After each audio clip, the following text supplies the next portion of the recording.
हिनजाव ओमफ्राय आंहा जोबोद देहा हाया सोलिनो खस्थ' जेबो मोनाखै सरखारनिफ्राय जेबो मोनाखै सरखारनिफ्राय माबाफोर मोननायबा एसे हामगौमोन जेबो होथाराखै सरखारा नायफैथाराखै हाग्रामा नायफैया हाग्रामाखौ आं नुवाखै ओरैनो खेबसेबो खबर लाफैयाखै आरो ने खेबसेबो खबर लायाखै लायाखै खेबसेबो बराय जाफेराखैबो इ माबायाव थांदोंमोन आरो बरायजानो थांनो मोनदोंमोन ना बेनिफ्राय मालाय बे स्टेज न'निफ्राय ओंखारबोबाय आं मिथियालै सोर बिलाय ओरैसो होनदों बुधबारामजों थांदोंमोन आं बिदिसो होननाय मालाय न'निफ्राय एखे सिबलालायनानैसो फैदों सोर फैदों आं मिथियालै ओरैसो होनदों जोबोद दुखुनांथावना थाबायनोबो हाया नालाय आंबो थेवबाबो थांदोंमोन आरो आं हामला आं बेसे जोरबावनो हाबाय नङा आङो बेसे गोबाव गिबियावनो मिडिया नोंथांमोननिसिम आंनि गोसो गोरबोनि साबायखर बावनाय थाबाय दा आं दिनै नैबे कलबारि रिभिनिउ भिलेजनि आस्राबारि गामियाव शिबनि नखर शिबआथ' गैला मुख्लं जालांबाय बिथांनि बिसि दग्रि बर' बिथांनि नखराव आङो सफैदों बिथांनि नखरखौ नायनानै आं नुनो मोनबाय बिथांनि नखरनि हाल-साला जोबोद गाज्रि आं सानदोंमोन दिनै जोंनि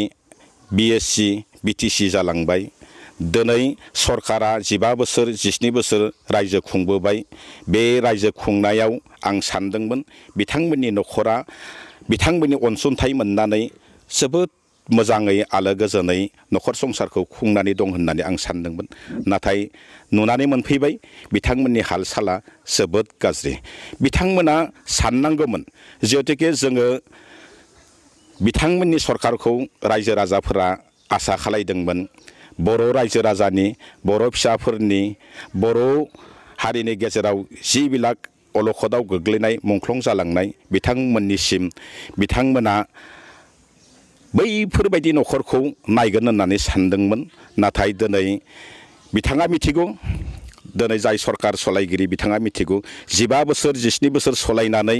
बे थासारिखौ जुदि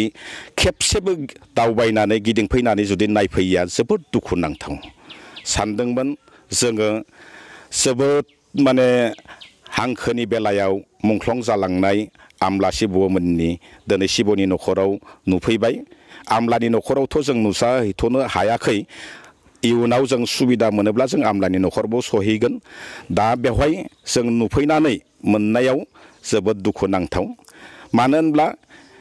जोङो मानो दुखुनांथाव जादोंबाय जोंनि बर' रावा 8थि सिडिउलाव गनायथि मोनबाय दिनै बे हिसाबै बिथां शिबनि नखराखौबो बेफोरबायदिनो स्वीकृति होनायमोनब्ला जोङो जोबोद रायजो राजाफोरा गोजोननाय मोनगौमोन आरो नुनानै मोनबाय नैबे गामिनि हाल-साल जेरैबायदि बेफोरथ' सरकार 15 बोसोर 17 बोसोर थानाय हिसाबै बेफोरबायदि गामिया जोबोद समायना जानांगौमोन जिहेतुके हांखोनि नामाव रायजोनि नामाव बे गामियावनो सासे मुंख्लं जालांबाय बर' रावनि थाखाय बर' रायजो राजानि थाखाय मोनसे बिहोमा होलांबाय बेफोरबायदि बिहोमा होनाय सुबुंखौनो जुदि जों बावगारोब्ला अब्लानिया दिनै रायजोनि मा खामानि मावगोन बे सरकारालाय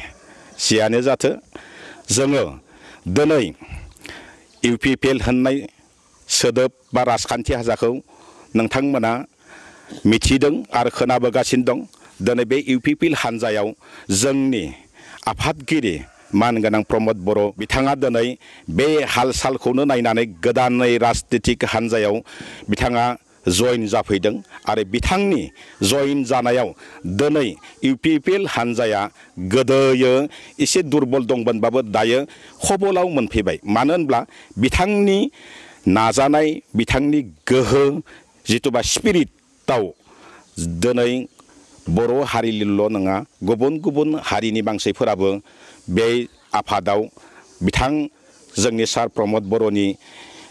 दैदेननायाव मोजां नुनानै गासैबो बर' अना बर' माइनरिटि आरो कच राजबंसि गासैबो लैहोर लैहोर गोबाङै जइन जाफैनायखौ जों बा नोंथांमोनाबो नुगासिनो दं मेडियानि थ्रयै बिथांनि स्पिरिटआ जोंनि बर' हारिनि थाखाय इयुनाव माबा मोनसे गोहोम होगोन होननानै जों सानगासिनो दं आरो सानगोन आरो इयुनाव जुदि बे सरकारा बे UPPLआ 2020 मायथाइयाव इलेक्सन फैगासिनो दं एप्रिलाव जानो गोनां बैसागोनि सिगाङावबो जानो हागौ बा उनावबो जानो हागौ बे इलेक्सनाव दिनै बिथांनि दैदेननायावनो गोदान राजखान्थि हान्जाया सरकार दागोनखौ जों रोखायै जों नुनो मोनदों आरो बे सरकार जुदि दायोब्ला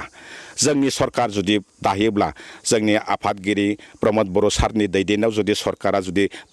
दानाय जायोब्ला अब्लानिया जोङो नैबे शिबनि नख'र दग्रिनि नख'र आरो बे कलबारि रेभिनिउ भिलेजनि आस्राबारि गामिनि रायजो राजाफोरनि सायाव जोङो नायबिजिरनानै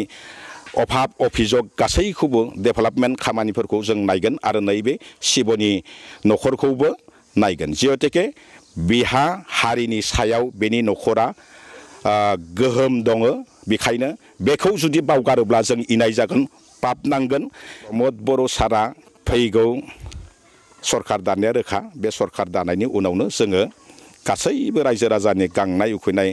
सुक्तिनि जि दफा थख' थख'यै मावफुंलांगोन होननानै जों आसा खालायदों। आस्राबारि गामिनिफ्राय आं गामिनि जानानै जोंहा शिबराम बर'नि दा माने नै नख'राव फैदो दिलीप बसुमतारी दा बिसोरनि नख'रखौ नायनानै बिटिआर सुक्ति जानायनि उनाव दा गोदानै जिथु अनेक स्किम फैदो बे स्किमाव बिसोरनि शिबमलानि नख'रखौ अलप अनसुंथाइफोर होब्ला मोजां जागौमोन आरो बेनि लोगोसे गामि जिथु आस्राबारि गामियाव ओरैनो कमिउनिटि हल ओरैनो लाइब्रेरिफ्राव माबा मोनसे जों शिबमलानि नामाव बेयाव मुंख्लं खाम्फाबो दंखायो बे मुंख्लं खाम्फानि नामै जोंनोबो समाजाव एसे माबाफोर होयोब्ला जों मोजां मोनगोन आरो रमान हांखोआवथ' जोंनि बे गामिनिफ्राय बहुतानो हेफाजाब दंमोन बा मुंदांखाबो जालांबाय दा बिसोरनि नख'रखौबो नायनानै अनसुंथाइफोर जुदि बिटिआरनिफ्राय होयोब्ला जों बिराद मोजां गोजोननाय थागोन आरो जिथु 15 बोसोर हाग्रामाया सरकार दानानै दिनै शिबमलानि नामाव जोंनि आस्राबारि गामियावबो जेबो मोनाखै आरो बे नख'राबो शिबनि न'आव एख' अनसुंथाइ मोनाखै बे न'फ्रानो बिराद गाज्रि अबस्थायाव गोलैना दङ बे सरकारखौथ' जोंथ' दा प्रमद बर'खौनो जों दा माने एकदम जों बेक्तिगत हिसाबै दा जों सरकार दाजानो लुबैदों आरो दा रायजो राजाखौ जों दा माने मोजां दा माने माबायाव लाबोनो सानो आरो खुंथाय नांगौ जेनेबा स्कुल कलेज जौगानांगौ आरो गामिनि हालादफोर सेंग्राफ्रा ओरैनो बेखार दंलाबायो बेफोरखौ जुदि माबा मोनसे जुदि थांना थानाय जुदि लामा जुदि मोनोब्ला सेंग्राफ्रा बहुत जौगा एखेबारे बेखौ जों प्रमद बर'खौ जों लुबैथारो आरो दा गोदान सरकार जानांगौ दा बिटिआर जिथु सुक्ति बे सुक्तियाव दा माने जोंहा गोदान सरकार जायोब्ला गोदान सरकारा मा मावो बेखौ जों दा मिथिनानै मोनगोन बेखिनियावनो आं